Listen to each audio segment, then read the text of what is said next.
Assalamualaikum warahmatullahi wabarakatuh. Alhamdulillahi rabbil alamin. Wabihi nasta'inu wa nastaghfiruh. Wa na'udzu billahi min syururi anfusina wa sayyiati a'malina.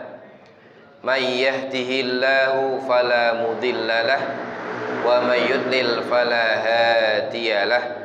Asyhadu an la ilaha illallah wahdahu la syarikalah wa asyhadu anna Muhammadan abduhu wa rasuluh la nabiyya wa la rasula ba'dah. Bapak Ibu sekalian, jamaah pengajian Masjid Al-Mu'awanah yang semoga Allah merahmati kita semuanya. Alhamdulillah, Allah kembali memudahkan langkah-langkah kita menuju taman-taman surgawi.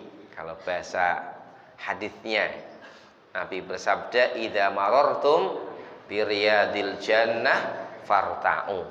Jika engkau melewati taman surgawi, maka silahkan mampir, singgahlah di situ. Apa itu riyadil jannah, taman surgawi? Hilaku az-zikr, yaitu halaqah perkumpulan ahli zikir. Yang diantara bentuk zikir adalah mengingat-ingat ilmu Allah subhanahu wa ta'ala. Salawat dan salam diaturkan kepada Nabiullah Nabi Muhammad sallallahu alaihi wasallam serta kerabat, keluarga dan sahabat dan serta pengikut yang setia sampai hari kiamat. Pagi ini kita akan membahas ulang dan menyelesaikan tema tentang alamatul mukhlasin. Saya agak lupa pekan bulan lalu tentang apa, mungkin diulang itu aja ya. Saya agak lupa. Ciri-ciri orang yang ikhlas ada 5. Pertama, irodatu wajhillah. Orang ikhlas itu orang yang hidupnya hanya berusaha mencari ridho Allah. Yang kedua, hubbu al-amal al-khulwah. Senang melakukan perbuatan atau amal-amal soleh secara tersembunyi. Yang ketiga, anna sarairahum ahsanu min alaniyatihim. Batiniah mereka itu lebih baik daripada lahiriah mereka. Yang keempat, khauf raddi a'malihim. Mereka selalu khawatir kalau amalnya enggak diterima oleh Allah. Yang kelima, adamu intidori mahmadatin nas. Beramal tidak menunggu pujian manusia. Itulah ciri-ciri orang ikhlas. Dulu kita telah bahas tentang ikhlas, fadilah ikhlas. Sekarang orang ikhlas itu yang seperti apa sih? Gitu. Ini bisa menjadi juga nanti deteksi untuk kita. Deteksi untuk kita masing-masing. Sudahkah kita menjadi orang yang ikhlas? Yang pertama adalah irodatu wajillah. Orang yang menghendaki wajah Allah, menghendaki ridho Allah. Orang ikhlas itu hidupnya, amalnya itu mikir Allah ridho. Bagaimana Allah ridho padaku? Karena memang kita sudah tahu bahwa dalam Al-Quran disebutkan waridwanum minallahi akbar. Dan keridhaan dari Allah itu yang paling besar. Hidup ini yang paling penting, bagaimana Allah ridho. Ya, kita bisa membuat analogi simpel, membuat permisalan yang simpel. Misalnya kita mertamu di rumah orang, mertamu 3 hari, dikasih makan yang serba enak, daging rendang, kambing atau sapi, tempat tidurnya pakai spring bed yang paling mahal, rumahnya kayak hotel. Tapi setiap kita ketemu yang punya rumah itu melotot sama kita. Mukanya ditekuk gitu. Kira-kira fasilitas yang begitu enak itu bisa kita nikmati enak enggak? Enggak bisa. Hati kita teriris, ya Allah, kenapa yang punya rumah kok seperti ini? Ini baru bertamu 3 hari di rumah orang aja sudah ada enak. Kalau yang punya rumah enggak mau baik sama kita, enggak ridho sama kita. Meskipun dikasih fasilitas yang begitu luar biasa. Nah, kita ini kan hidup di rumahnya, di buminya Allah. Tinggal di buminya Allah, makan rezekinya Allah, menghirup udara-udara milik Allah, karena semua kan lillahi mulkus samawati wal ard, kerajaan langit bumi ini milik Allah. Kok sampai yang punya langit bumi nggak ridho sama kita, terus kepiye kita ini? Wong kita akan kembali kepada Allah. Kita ini sedang innaka kadihun ila rabbika kadhang famulaqih. Sesungguhnya engkau ini sedang berjalan menuju Rabbmu dan akan bertemu dengan Allah. Nah, kalau kita mau ketemu Allah, kok Allah murka sama kita, terus bagaimana hidup kita nanti? Ini harus kita sadari bahwa hidup ini yang paling penting bagaimana Allah ridho. Meskipun nanti harus mengundang kemurkaan manusia. Maka Nabi kita bersabda, man ardallaha bisakhatin nasi kafahullahu mu'natan nas. Siapa yang mencari ridho Allah meskipun dengan mendatangkan murkanya manusia. Siapa yang mencari ridho Allah meskipun harus dimarahi manusia, Allah akan cukupkan, Allah akan jaga dia dari gangguan manusia. Siapa yang mencari ridho Allah meskipun dengan mendatangkan kemurkaan manusia, maka Allah cukupkan dia meskipun dari gangguan manusia. Wa man ardon nasa bisa khotillah wakalallahu ilan nas. Siapa yang mencari ridho manusia dengan mendatangkan kemurkaan Allah, maka Allah akan biarkan dia bersama manusia. Allah nggak akan membantu lagi dia, dibiarkan terserah dia. Na'udzubillah min dzalik. Padahal hidup kita ini bergantung kepada Allah. Allah kan Allahus Somad. Allah tempat bergantung segala sesuatu. Kita bergantung semua pada Allah. Lah yang digantungi nggak peduli sama kita, bagaimana kita? Inilah maka seorang yang ikhlas itu hidupnya bagaimana Allah ridho, bagaimana Allah ridho. Ini cari ridho Allah apa tidak? Cari ridho Allah tidak. Ngapa-ngapa itu? Ini cari ridho Allah tidak. Dalam hatinya mesti akan bertanya, lima fa'altu. Kenapa saya kesini? Cari apa ini? Cari ridho Allah. Lanjut. Kalau enggak untuk Allah, hentikan dulu. Kenapa saya sedekah? Kenapa ini? Lillah, bismillah. Kenapa ini? Biar dipilih jadi RT misalnya. Jangan, hentikan dulu. Benahi dulu hatinya sampai lurus. Begitu harusnya kita ini kalau hidup kita yang orang ikhlas itu visi hidupnya bagaimana Allah ridho, bukan yang lainnya. Ini mungkin kelihatannya simple, tapi juga mungkin nggak banyak yang memikirkan. Sing penting wareg gitu ya sekarang ini. Sing penting wareg. Golek sing haram wae angel mikir sing halal barang. Ini karena dia visi hidupnya dan nggak mencari ridho Allah, dia yang mencari kesenangan dirinya. Ya begitu. Tapi kalau orang yang mencari ridho Allah, dia akan berusaha betul, ini Allah ridho tidak, ini Allah ridho tidak. Kalau saya begini bagaimana? Meskipun enak mungkin, meskipun enak dunia, tapi ini mendatangkan murka Allah tidak. Kalau saya terima misalnya gratifikasi ini, misalnya jadi seorang pemimpin ya atau apa, kita diutus oleh perusahaan atau kantor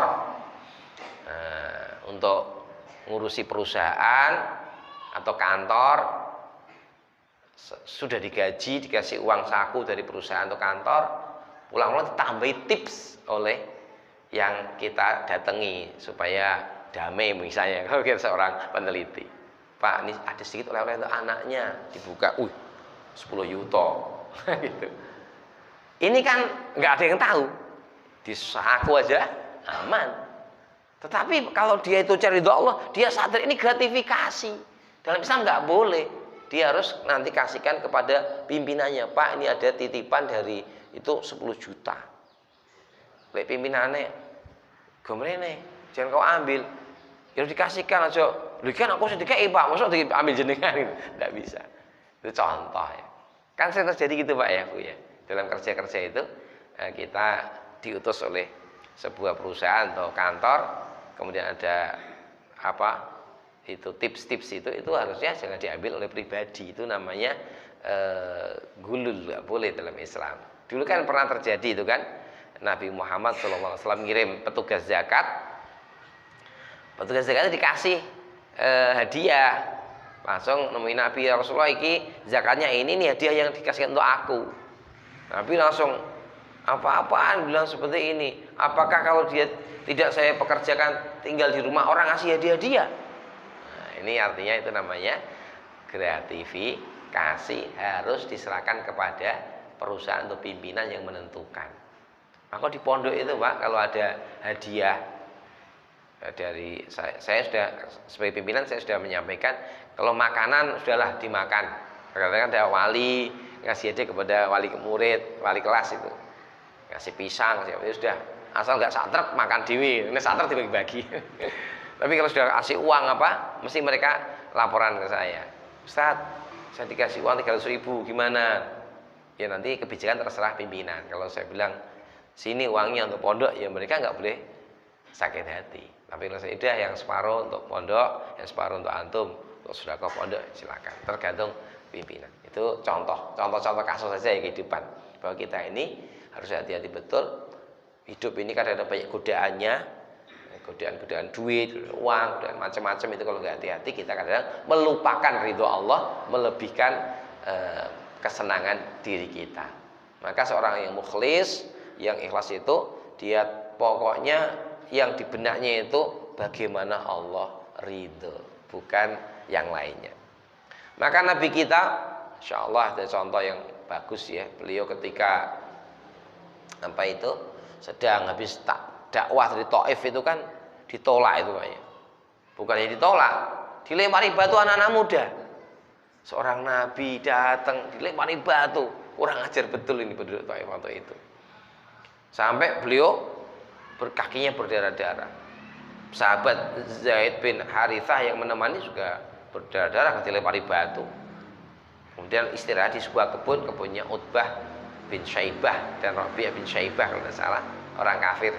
Tapi melihat Nabi menderita itu mereka membiarkan istirahat. Di antara ada dialog-dialog yang di sirah itu, beliau mengadu kepada Allah, ya Allah, hendak kau berikan kaum yang mana saya ini? Di Mekah orang-orang menolakku, di Taif orang-orang malah melempari batu.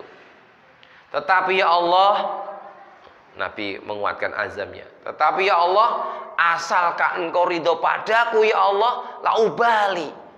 Asalkan engkau ridho padaku ya Allah, saya tidak pedulikan semua itu. Saya tidak pedulikan apa yang terjadi pada diriku. Yang penting engkau ridho padaku ya. Ini Rasulullah SAW mencontohkan kepada kita, hidup itu yang pertama yang penting Allah ridho, bukan pimpinan ridho, bukan suami ridho, bukan istri ridho. Kadang-kadang istri ridho itu kalau nggak hati-hati malah mendatangkan murka Allah. Mas, bicarane lah mau wis nikah suwe, sik motor kuno terus ya kayak lian lah nyabet-nyabet sithik gitu kan. Kita ikut nyabet ya nggak bener. Istri seneng dapat uang kalau istri nggak soleha. Kalau sini insya Allah nggak ada kan soleha semua. Itu mungkin istri seneng tapi Allah murka dengan ketidakjujuran kita. Nah maka ini mari kita berusaha hidup ini satu, bagaimana Allah ridho gitu. Tentunya nanti dalam prakteknya juga kita memperhatikan keadaan sekitar ya. Kadang-kadang kan dalam dakwah ini kalau nggak hati-hati, karena yang penting Allah ridho, tapi kadang-kadang kita nggak perhatikan cara juga nggak benar. Misalnya ya, ada kegiatan-kegiatan atau perkara yang tidak sunnah, kita yang penting Allah ridho, tapi cara kita keras. Kemudian manusia nggak suka kita wah, yang penting Allah ridho, benci apa-apa. Ini juga nggak benar, nggak pas. Jadi yang penting Allah ridho, Tapi kalau masalah dakwah, bagaimana caranya agar manusia juga ikut mendapatkan sentuhan Islam yang baik. Kadang-kadang kita dengan metode yang tidak tepat membuat orang tidak mau mengikuti Islam. Ini berarti cara kita yang kurang tepat. Nah, jadi itu contoh-contoh dalam keseharian harus diperhatikan juga. Yang pokoknya bagaimana Allah ridho, tapi kalau dalam urusan dakwah, urusan muamalah juga harus kita perhatikan kondisi manusia supaya tidak mengundang fitnah dan hal-hal yang tidak diinginkan. Baik.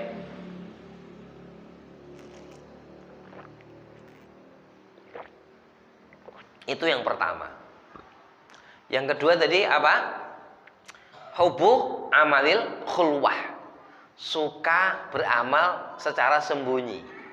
Ini orang ikhlas itu sukanya ngamal sembunyi-sembunyi. Tidak suka pamer. Tidak suka publikasi. Kecuali kalau ada kepentingan untuk ya dakwah, untuk menumbuhkan kepercayaan umat. Itu mungkin memang sekarang ini banyak sekali lembaga Islam yang harus kuat publikasinya. Harusnya bukan untuk mencari apa-apa, tapi memang itu untuk menyebarkan kebaikan gitulah. Tapi secara asli dalam hadis disebutkan innallaha yuhibbul abda at-taqiyya al-ghaniyya al-khafiyya. Sesungguhnya Allah itu mencintai seorang hamba yang at-taqiyya, yang dia bertakwa, yang takut pada Allah. Al-ghaniyya, yang berkecukupan. Cukup, mungkin hatinya cukup, dunia cukup. Al-khafiyah, khafiyah ini yang suka sembunyi-sembunyi, maksudnya beramal sembunyi, nggak suka syuhrah, nggak suka mencari ketenaran. Meskipun nanti pada kenyataannya sering sekali orang yang suka sembunyi nanti Allah buat dia tenar dengan cara Allah kadang-kadang setelah meninggal. Seperti Abdullah bin Mubarak rahimahullah itu, ketika ada perang. Biasanya zaman dulu kalau perang itu dimulai dengan perang tanding dulu. Nah, jagoan kafir ini nantang orang Islam, duel, dan ternyata 7 jagoan Islam syahid semua di tangan 1 jagoan kafir. Sampai akhirnya nggak ada yang berani maju melihat kehebatan jagoan kafir. Maka muncullah rajulun mulatham, laki-laki yang pakai masker kalau sekarang. Maka dulu pakai mungkin pakai cadar penutup wajah, tapi nggak ketahuan siapa itu. Duel sama jagoan kafir, 1 jagoan tewas. Datang lagi jagoan kedua yang kafir, tewas lagi. Sampai 7 jagoan kafir semuanya tewas di tangan 1 orang laki-laki yang pakai menutup muka tadi. Setelah selesai nggak ada yang berani maju, yang kafir langsung lari ke belakang. Orang nggak tahu siapa jagoan Muslim yang hebat tadi itu. Baru setelah orang ini wafat, ceritalah seseorang, karena yang jagoan adalah Ibnu Mubarak rahimahullah. Ketika mau maju, beliau ngomong sama salah satu orang, akhi, saya mau maju perang. Nanti kalau saya meninggal begini. Kalau saya hidup selesai, dan janji kamu jangan cerita ke siapapun tentang aku kecuali setelah saya mati. Nah, setelah Abdullah bin wafat, barulah terungkap kisah bahwa jagoan yang dulu melawan orang kafir itu adalah Abdullah bin Mubarak rahimahullah. Dan sampai sekarang nama beliau harum sebagai tauladan kehidupan. Itulah orang yang ikhlas yang mencoba menyembunyikan amalnya. Ada juga seorang penulis, kalau nggak salah siapa ya, Imam Mawardi apa siapa itu. Itu juga begitu, karena pengen jelas ikhlas tuh. Ketika beliau nulis tuh, beliau khawatir kalau nggak ikhlas itu. Beliau simpen tuh buku-bukunya, nggak beliau sebarkan. Baru setelah mau wafat beliau berpesan, nanti kau lihat kalau tanganku itu, kalau nggak salah apa ya, apa namanya itu? Kalau gini kan genggam Mbak ya, kalau gini apa namanya? Tidak genggam gitu ya. Tidak genggam itu saya lupa itu, ada nasihatnya itu, kalau genggam itu saya berarti diterima amal nulisku, maka sebarkan. Kalau enggak nanti jangan disebarkan. Ternyata setelah wafat nampak beliau ikhlas dalam tulis, baru tersebar buku-buku beliau yang hebat itu setelah beliau wafat. Jadi amal khulwah ini tentunya amal-amal sunnah ya. Kalau amal wajib ya yang harus nampak ya jangan disembunyikan. Pak, kok mboten jamaah toh? Lo senang amal khulwah kok. Ini enggak benar ini. Kalau salat jamaah memang jangan khulwah. Jamaah itu harus bersama-sama di masjid karena memang itu begitu perintah Nabi untuk melaksanakan sholat berjamaah di masjid. Itu memang ada amal-amal yang memang harus nampak. Tapi kalau misalnya sodako, qiyamul lail itu bisa khulwah. Sekarang kan banyak yang kadang-kadang nggak sadar itu malah jadi menampak-nampakkan pasang status malam ini dingin sekali, saya cuma bisa 3 rakaat. Nah ini kan contoh. Ini jadi kan nggak perlu digitukan, orang nggak tahu. Lain jadi tahu gara-gara kita sebarkan di Facebook kita, di Instagram kita. Akhirnya jadi amal nggak khulwah lagi. Mungkin cerita lagi apa? Ya kecuali kalau ada kepentingan misalnya sekarang kan ada itu ya di Facebook itu anak-anak muda yang membeli barangnya orang miskin 1 juta, 2 juta. Nah itu kalau niatnya untuk nyemangati para donatur supaya ngasih, yaitu insya Allah khair, tidak apa-apa. Tidak berniat semata-mata untuk biar dianggap dermawan, itu juga tidak apa-apa seperti itu. Jadi intinya amal khulwah itu memang disukai. Ada kisah nyata ya, sahabat utama, sahabat Abu Bakar radhiyallahu anhu. Itu ketika jadi khalifah, kalau malam itu tiba-tiba ngilang, menyelinap. Ternyata apa? Beliau itu punya janji sama seorang mbah-mbah yang sudah sepuh, ibu-ibu tua yang sudah jompo, pikun, buta, udah nggak menarik lah secara fisik. Kemudian tetapi apa yang dilakukan? Beliau nyapoke, masake, dulang makannya. Seorang khalifah. Waktu itu kan Umar bin Khattab tuh pengen berbuat baik pada orang jompo itu. Ketika datang, kok selesai? Tanya, Mbah, niki sing resiki sinten gitu. Mbuh ya le aku ora ngerti wonge apian kok. Lembut, ulangi aku. Umar bin Khattab maju lagi, keduluan terus. Baru setelah lama taulah Umar bin Khattab ternyata itu Abu Bakar radhiyallahu anhu yang suka berbuat amal khulwah seperti itu. Nah setelah Abu Bakar radhiyallahu anhu wafat, khalifah diganti Umar bin Khattab lanjutkan. Ada yang curiga, kalau nggak salah Tolhah bin Ubaidillah sahabat Nabi. Lihat Umar tiba-tiba kok pelan-pelan mengendap-endap di malam hari. Oh boy, itu khalifah Umar dikuntit. Curiga, ngopo gitu. Setelah masuk rumah, masuk rumah orang. Setelah itu keluar, baru Thalhah bin Ubaidillah radhiyallahu anhu masuk. Kaget, ternyata mbah-mbah jompo ditanya ternyata siapa tadi mbah yang kesini? Itu orang yang suka bantu saya bersih-bersih rumah saya. Nah, itu contoh amal-amal tersebut yang dilakukan oleh para khalifah pada masa lalu yang luar biasa sampai seorang khalifah pun sempat beramal khulwah yang seperti itu. Kita aja nggak khalifah nggak sempat ya. Karena memang hati beliau yang sangat luar biasa. Dan banyak lagi kalau kita cari misalnya malam hari di Madinah itu pada masa Ali Zainal Abidin jadi ulama itu tiap pagi rumah-rumah orang miskin itu selalu gantian dapat jatah gandum. Jatah gandum lagi. Terus sepanjang hari itu tiap hari mesti ada gandum. Sehingga orang miskin itu senang, ada terus itu. Nah, ketika tabi'in mulia cucunya Ali bin Abi Thalib radhiyallahu anhu ini, Ali Zainal Abidin wafat. Yang mandikan kaget, ternyata pundaknya itu ada bekas hitam gitu, kayak kapalan. Setelah itu, tidak ada lagi gandum yang beredar di kalangan orang-orang miskin Madinah. Barulah sadar orang-orang, ya Allah, ternyata selama ini bertahun-tahun setiap malam yang ngasih gandum orang miskin adalah Ali Zainal Abidin. Nggak pernah promosi. Kujanya untuk kampanye kan menarik itu, ya kan? Kalau mau jadi wali kota Madinah sudah luar biasa itu. Tapi tidak dipromosikan. Dan sekarang ini memang sistem politik kita ini sulit juga ya kalau khulwah orang sing milih kan. Ora ketahuan. Akhirnya do kampanye memberitahu. Ya, jadi tetapi memang kita lihat orang yang ikhlas itu meskipun dia bersembunyi, akhirnya Allah nampakkan menjadi contoh manusia sampai hari ini kita tahu contoh-contoh. Mari kita juga berusaha, termasuk deteksi kita itu kalau kita sendirian kok males, sholat males, zikir males, maca Quran males, semangatnya neng keramaian. Ini berarti mungkin hati kita perlu ditambah tensi keikhlasannya. Karena orang ikhlas itu ya neng dindi semangat gitu, kebaikannya semangat. Tadi bahkan mereka berusaha untuk menyembunyikan amal soleh. Yang cerita-cerita mereka luar biasa. Zaman dulu itu pada tabiin ada yang seorang suami itu puasa bertahun-tahun, istrinya nggak tahu, sampai istrinya saya nggak tahu.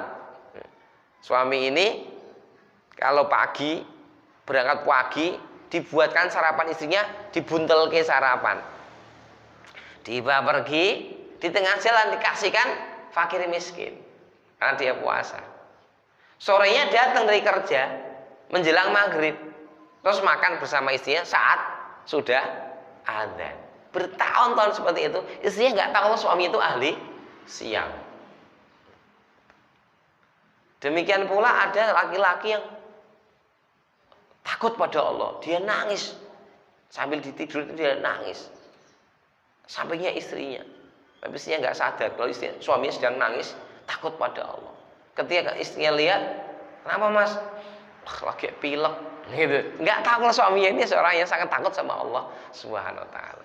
Begitulah para salaf dulu begitu kuat dalam upaya untuk menyembunyikan amal agar betul-betul terasa lebih ikhlas karena Allah Subhanahu Wa Taala. Semoga kita juga bisa nanti latihan ya, supaya latihan dan menguji keikhlasan kita. Kita ini nih sembunyi itu semangat enggak? Pas sendirian kok enggak semangat, ini berarti yang kurang apanya? Ikhlasnya. Gitu. Karena kalau orang ikhlas, dia sadar rame ya Allah lihat, sepi ya Allah lihat. Sepi ya diberi pahala, rame juga dapat pahala. Cuma kalau sepi lebih yurja ikhlasuhu, lebih diharapkan ikhlasnya karena enggak mengharapkan pandangan manusia. Kalau di tempat keramaian, kadang-kadang syaitan masuk supaya kita merasa pengen mendapat pujian manusia. Itu yang kedua. Ciri ikhlas kedua adalah suka amal tersembunyi. Ciri yang ketiga adalah batinnya itu lebih bagus daripada lahiriahnya. Sarairahum ahsan min dhairihim. Orang ikhlas itu orang yang sama lahir batinnya, minimal sama lahir batinnya. Bukan ketok soleh ketika rame-rame, tapi kalau sendirian jadi koyok harimau kelaparan terhadap kemaksiatan. Dan ini Nabi pernah wanti-wanti kepada kita dalam hadis sahih. Beliau bercerita nanti akan datang satu kaum, akan ada kaum-kaum aqwamun, kaum-kaum yang ya'tun yaumal qiyamah, di hari kiamat datang dengan apa? Pahala Jibal Tihamah baidun, segede gunung Tihamah yang putih. Kalau bahasa Boyolali mungkin segede gunung Merapi ya, terdekat ya. Atau Merbabu. Gunung Merapi misalnya. Besar pahalanya. Tetapi faja'alallahu haba'an manthura. Ternyata Allah jadikan debu yang berterbangan. Ketoknya babal besar tiba-tiba bles, hapus, enggak ada manfaatnya. Sahabat Thauban radhiyallahu anhu bertanya, "Ya Rasulullah, sifhum lana, beri kami ciri-cirinya ya Rasul. Kami takut kalau terjadi seperti itu, biar enggak terkena itu." Nabi beritahukan, ya mereka itu mincil datina, juga dari kalangan kita, kulit-kulit kita. Ya takalamun bila sudah berbicara dengan bahasa-bahasa kita juga. Gitu. Ya, bahasa-bahasa kita juga. Kemudian mereka bahkan ya'khudun al-laila kama ta'khudun. Mereka juga qiyamul lail seperti kamu qiyamul lail. Ibadahnya juga baik. Walakinnahum aqwamun idza khalau bi maharimillah intakahakuha. Tapi bedanya mereka itu kaum-kaum yang kalau sedang sendirian dengan yang Allah haramkan, dihabiskan yang haram-haram itu. Jadi nek bareng-bareng soleh, nek sepi-sepi toleh dintekke sing haram-haram. Ini berarti antara lahiriah dan batinnya tidak sama, tidak ikhlas dalam beramal soleh. Dia belum orang soleh yang ikhlas. Karena ikhlas tuh sepi dan rame sama saja. Bahkan lahiriahnya batinnya harus lebih baik. Jamaah sekalian nih yang perlu kita waspadai, karena hari ini justru PR kita ini ya amal sendirian itu yang kadang-kadang lahir batiniah kita nampak tidak baiknya kan ketika sendirian. Kalau zaman dulu anak-anak muda kita, hatta orang-orang yang sudah agak dewasa itu, kalau berbuat dosa itu kan butuh jauh-jauh. Kalau sekarang berbuat dosa bisa nggak nutup kamar, kunci kamar sendirian berbuat dosa? Bisa kan? Nah, yang penting bawa HP ini dosanya oke gini, hati-hati. Selain pahalanya juga banyak kalau dia gunakan untuk kebaikan. Ini seperti pedang bermata dua. Kalau untuk kebaikan juga sangat banyak, untuk keburukan juga sangat besar. Ada cerita nyata ini Pak Bu sekalian. Ada seorang suami yang sedang tengkar sama istrinya. Ini orang-orang ngaji ya, bukan orang-orang awam yang nggak pernah ngaji. Non jauh di sana juga terjadi seorang istri tengkar sama suaminya, sama-sama orang ngaji. Si suami yang tengkar tadi mungkin WA apa nggak tahu, atau status. Duh, istri satu kok galak amat, mungkin begitu kali ya. Di tempat yang lain si istri status juga, kapan punya suami yang pengertian, mungkin begitu kali ya. Nah, saling membaca dan nyambung. Dua orang yang jaraknya ratusan kilo ini nyambung, curhat-curhatan, nyurhati istrinya dan nyurhati suaminya yang tidak cocok. Keasikan curhat akhirnya nyambung, muncul benih-benih cinta. Witing tresno jalan saka kulino, setane masuk karena dia khulwah, berduaan meskipun di media sosial, ngobrol berdua gitu. Sampai akhirnya mereka kencan dan zina di sebuah hotel. Na'udzubillah min dzalik. Ini wong ngaji loh Pak Bu, bukan wong umum. Nek wong umum sih ya mungkin jenenge wong ora ngaji ya. Ada itu saya baca di koran, ibunya kerja di kabupaten, bapaknya juga kerja di kabupaten tempat lain. Ibunya ngebel, "Mas, aku ora iso mulih iki, Mas." "Apa Dik ora iso mulih?" "Lembur." "Ya wes hati-hati ya, aku juga lagi lembur iki." Apa yang terjadi? Ternyata si ibu ini kencan sama teman kantornya ke hotel, si bapak juga sama teman kantornya di hotelnya kok podo gitu. Ketika selesai kencan, mereka turun itu ya matuk ning tempat apa itu resepsionis. Iki wong umum ya mungkin ya bukan maklum tapi ya karena nggak ngaji kan, nggak takut dosa. Lah iki mau wong sing ngaji pun terkena penyakit ini. Ya, penyakit apa tadi? Inda kholau bi maharimillah intaqwa. Ketika sendirian yang Allah haramkan, dia nikmati kemaksiatan itu. Maka ini kita harus hati-hati. Maka sebenarnya kata kuncinya, kalau ingin ini kita tidak terjadi, kita harus menguatkan muraqabatullah. Merasa selalu diawasi Allah, baik di keramaian maupun di kesendirian, sehingga kita bisa memperbaiki diri kita baik ramean maupun sendiri. Maka seorang ulama mengatakan, seorang ahli hikmah mengatakan, afdalut ta'ati dawamul muraqabati fi kullil awqati. Ketaatan yang paling utama itu selalu merasakan pengawasan Allah di setiap waktu. Inilah sebenarnya pendidikan itu kalau berhasil sampai tingkat itu luar biasa, itu mantap itu. Ya. Kalau kita bisa didik anak-anak kita, mendidik diri kita dulu, anak-anak kita, murid-murid kita kok bisa sampai levelnya itu merasakan muraqabatullah ya di setiap saat. Berhasil itu tarbiyahnya, luar biasa itu. Nanti akan baiknya dia lahir batinnya baik karena dia sadar Allah mengawasi sampai tingkat hatinya. Innallaha alimum bidzatis sudur. Maka termasuk juga kita perlu ingat-ingat nasihat seorang ahli ilmu juga yang mengatakan, kalau Anda itu bermaksiat kepada Allah dan Anda sadar Allah melihatmu, betapa beraninya kamu pada Allah. Gitu ya. Misalnya lah Pak Bu, jenengan di anak remaja. Mosok ning ngarepe anak remaja jenengan niku serong karo wong liya, kencan, cekikak-cekik karo apa suaminya orang, istrinya orang. Kira-kira wani mboten? Tentu nggak berani. Kok maksiat kok ning ngarepe anak, ra mungkin gitu, ra mungkin. Itu cuma anak loh. Lah ini Allah Subhanahu wa taala yang memiliki alam semesta milik kita. Kok kendel-kendele maksiat ning ngarepe Allah. Kalau kita sadar Allah melihat kita. Ini kalau kita sadar Allah melihat kita, kita akan bisa mikir, masa aku maksiat ning ngarepe Allah. Kendel banget gitu. Kalau kau maksiat kepada Allah dan kau tidak merasakan Allah mengawasimu, kau berarti ingkar kepada Allah. Kalau kau merasa Allah tidak melihatmu. Nah ini coba setelah kita rasakan, kita ingat perkataan ulama ini. Meskipun memang manusia itu mahalul khota' wa nisyan ya. Manusia itu tempatnya salah dan lupa.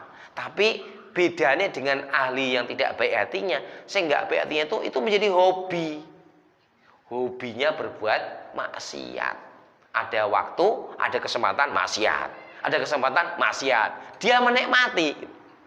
Sementara ahlul khair itu kalaupun kadang-kadang tergelincir, itu dia segera tobat pada Allah Subhanahu wa taala dan menyesal begitu. Itu bedanya. Memang orang itu nggak ada yang maksum kan, kecuali Rasul, para Nabi itu maksum. Kalau kita tidak ada yang maksum. Kadang ya berdosa. Termasuk saya ngomong juga begitu, sama saja. Punya dosa, ada dosa. Tapi kan tadi itu bedanya kalau orang ahlul khair yang hatinya baik itu dia segera sadar dan tobat, istighfar yang banyak. Tapi kalau orang tidak baik, dia menikmatinya. Di keramaian nampak soleh, nek sendirian dia menikmati perkara-perkara yang haram itu. Nah itu, maka seorang yang ikhlas, dia cirinya dia berusaha memperbaiki batinnya melebihi memperbaiki lahiriahnya, perbaiki ikhlasnya, tulusnya, baiki terus begitu. Itu ciri yang ke berapa tadi? Ketiga ya. Yang keempat, ciri keempat itu apa? Takut amalnya nggak diterima Allah. Ini terkait dengan surat Al-Mu'minun ayat 60 itu kan ada. Alladzina atau wa qulubuhum wajilatun. Orang yang suka memberikan apa yang mereka beri, tapi wa qulubuhum wajilah. Hatinya takut. Ngasih tapi hatinya takut. Ibu Aisyah radhiyallahu anha tanya kepada Rasulullah sallallahu alaihi wasallam, "Ya Rasulullah, apakah ini mereka ahli syaraqah? Mereka itu dulu pencuri yang berbuat baik dan takut enggak terima Allah, tobat." Bukan ya bintar Siddiq. Itu orang-orang itu di dunia itu ahlul khair, ahlul sedekah, ahlul taat, tapi mereka khawatir kalau Allah enggak keterima taatnya mereka. Jadi semakin orang itu baik hatinya, semakin ikhlas, bukan semakin mantep aku menang swarga gitu, bukan begitu. Justru orang-orang yang merasa di swarga itu biasanya orang yang lalai. Coba kita lihat di Quran. Siapa yang merasa selamat dari neraka dan kalaupun masuk neraka cuma beberapa hari? Siapa itu? Yahudi, ya. Mereka merasa nahnu ahibba Allah, kami kekasih Allah. La yamassanan naru illa ayyamam ma'dudat. Kami nggak akan disentuh neraka, paling kalau disentuh pun cuma beberapa hari. Mereka ahli maksiat, tetapi merasa dapat kapling surga. Tapi ahli taat takut. Sahabat Nabi Sallallahu Alaihi Wasallam saja, Nabi kita, kalau sholat malam tuh Allahu Akbar, ya. Kemudian baca Al-Quran, beliau kemudian dadanya bergemuruh kayak disebutkan seperti kendil yang airnya sedang umup itu, sedang mendidih, dadanya kayak turun sedih. menangis, kadang air mata beliau sampai membasahi jenggotnya, membasahi dadanya, membasahi pahanya karena tangisan takut pada Allah Subhanahu wa taala. Sahabat Abu Bakar radhiyallahu anhu itu agar maca Al-Fatihah nangis. Sampai Aisyah radhiyallahu anha mengusulkan, "Ya Rasulullah, jangan Abu Bakar yang ganti jadi imam, suka nangis." Gitu kan. Tapi Nabi malah harus Abu Bakar, jangan yang lainnya gitu. Sahabat Umar bin Khattab radhiyallahu anhu ketika beliau itu ditusuk oleh siapa itu? Abu Lu'lu'ah Al-Majusi, seorang penyembah api yang pura-pura sholat, ternyata dia bawa peso, bawa pedang dan menusuk Khalifah Umar saat jadi imam. Ketika saat-saat menjelang ajal itu, beliau kan pipinya di pangkuannya Ibnu Umar radhiyallahu anhu, putranya. Apa kata beliau? Wahai Ibnu Umar, letakkan pipiku ke tanah. Semoga Allah mengampuni dosaku. Betapa bahagianya aku kalau dosaku dan amalku sudah bisa impas, tidak banyak dosanya.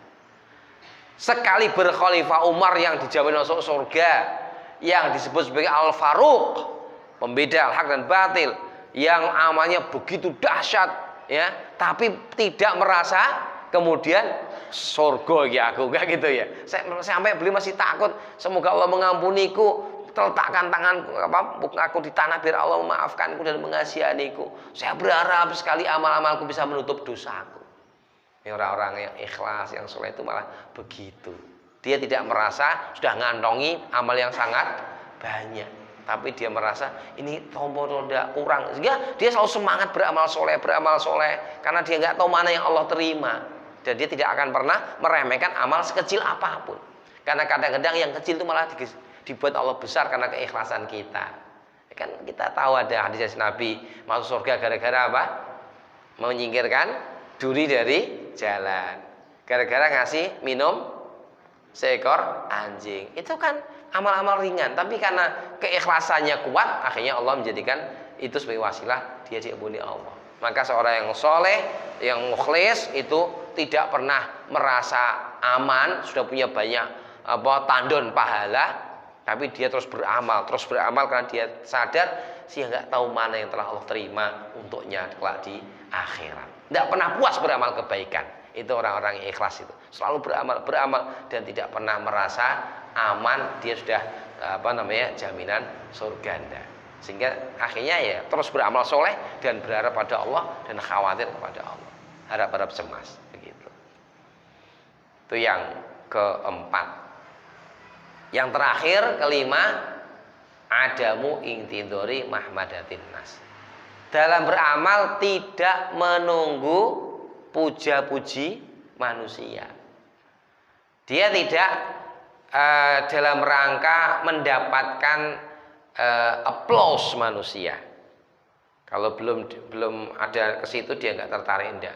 Pokoknya asalnya amal soleh dia lakukan apapun keadaannya. Tadi seperti yang dilakukan oleh sahabat Abu Bakar radhiyallahu anhu itu, kan itu nggak ada ini ya, nggak ada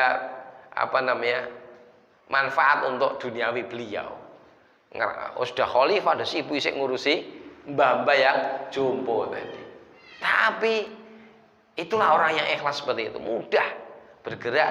Dia hanya mikir, iki ridhonya Allah ada nggak di sini. Dia bergerak dengan cepat, tidak mengharapkan pujian-pujian tadi. Seperti yang Allah sebutkan dalam surat Al-Insan, a'udzubillahi minasyaitonirrajim, wa yut'imuna at-ta'ama 'ala hubbihi miskinan wa yatiman wa asira.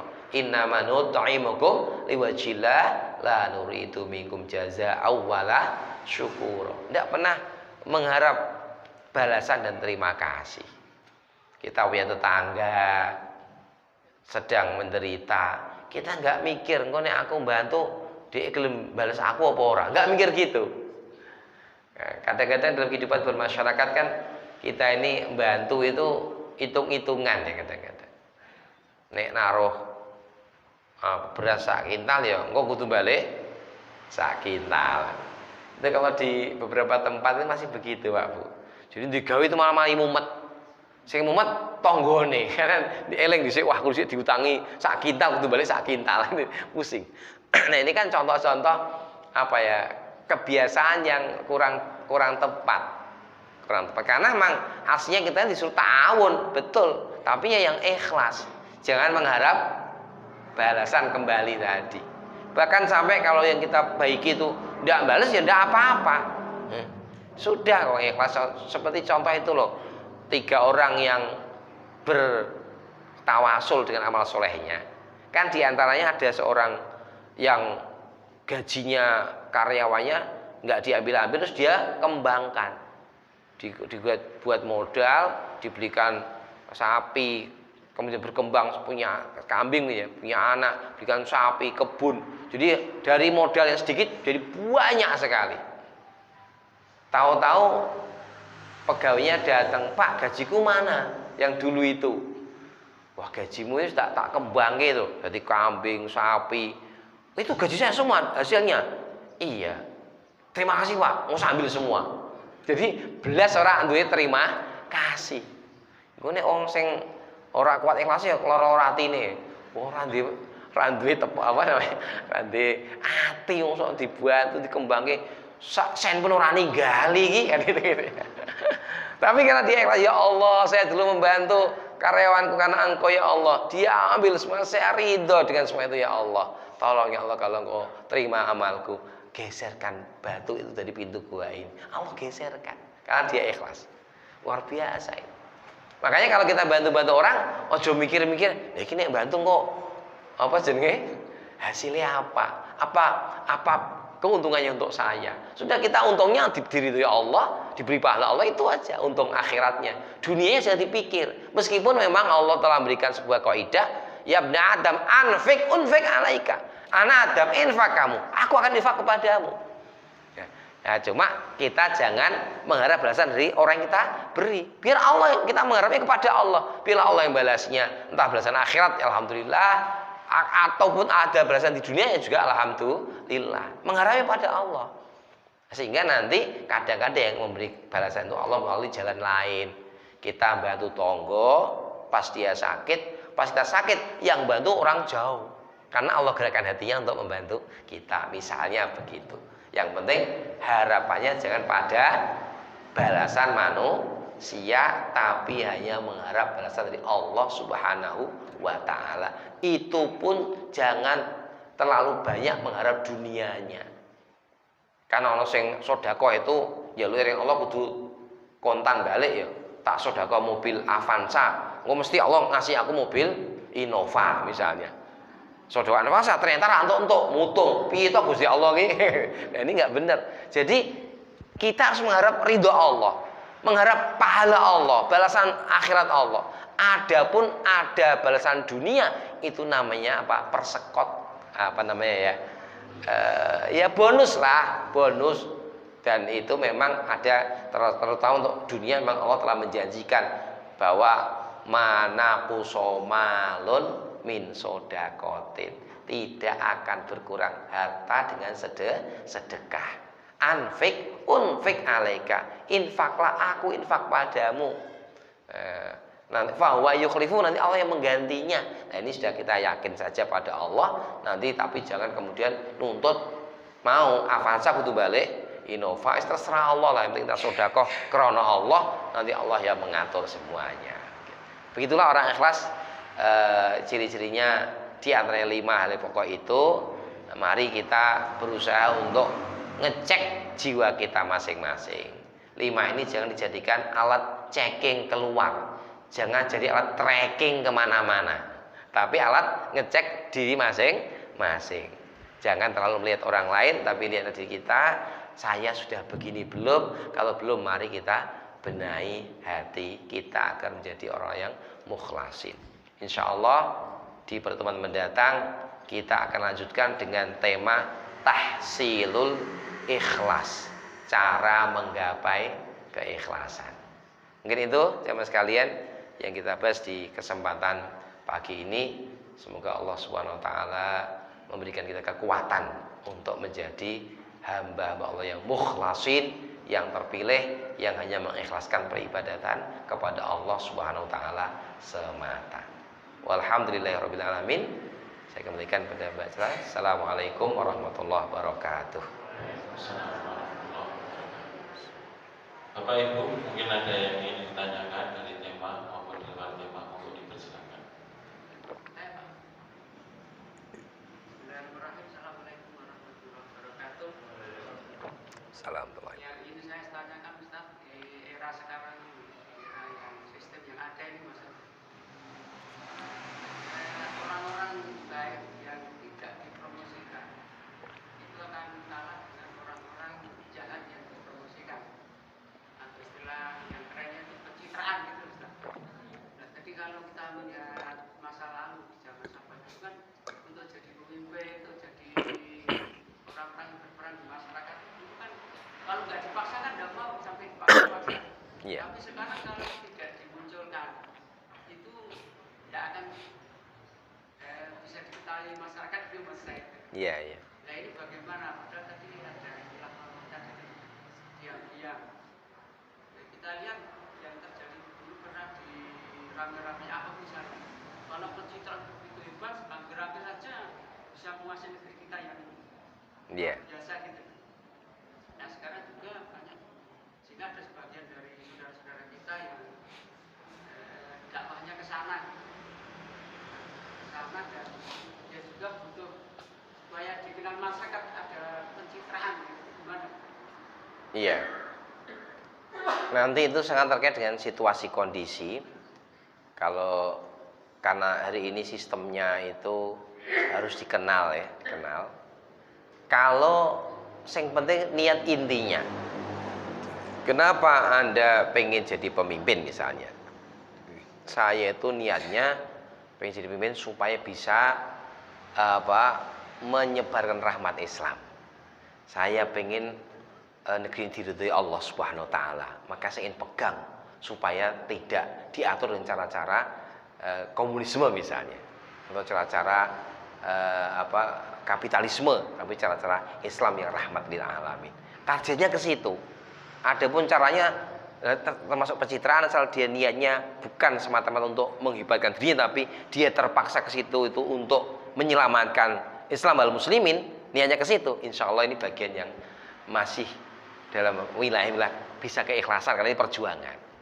Tapi kalau dia itu semata-mata biar tadi, saya ini gua jini oke daripada kerja kesel, yang mending ikut nanti anak hanya untuk dunia, dia nggak dapat apa-apa. Nah, maka kembali kepada tujuan asalnya. Kenapa dia harus mencitrakan diri, harus dikenal? Kenapa? Targetnya untuk bisa meraih kepemimpinan. Kenapa dia pengen jadi pemimpin? Saya kepengen negeri ini mendapat ridho Allah, supaya tidak dipegang oleh orang yang tidak paham agama misalnya. Tidak apa-apa, karena dia tujuan akhirnya ternyata mencari ridho Allah. Innamal a'malu binniyat. Yang pasti juga upayakan cara-caranya tidak melanggar syariat, kan gitu. Misalnya kan sebenarnya amal tersembunyi dan tidak tersembunyi kan dua-duanya boleh. Tinggal cuma kalau tersembunyi itu lebih hati-hati untuk pribadi. Tapi kalau ini ada tujuan untuk kemaslahatan bersama, seperti tadi, untuk dicontoh orang, supaya orang percaya ini orang baik, supaya nanti juga itu kan ada kemaslahatan bersama. Maka itu juga tidak mengapa ketika dimunculkan di hadapan manusia. Tapi untuk pribadi itu memang lebih disukai amal sembunyi.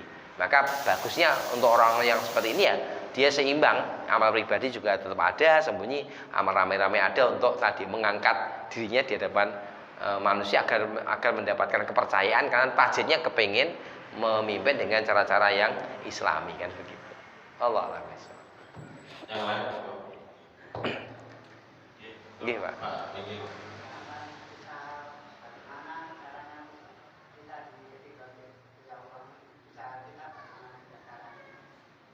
Ya.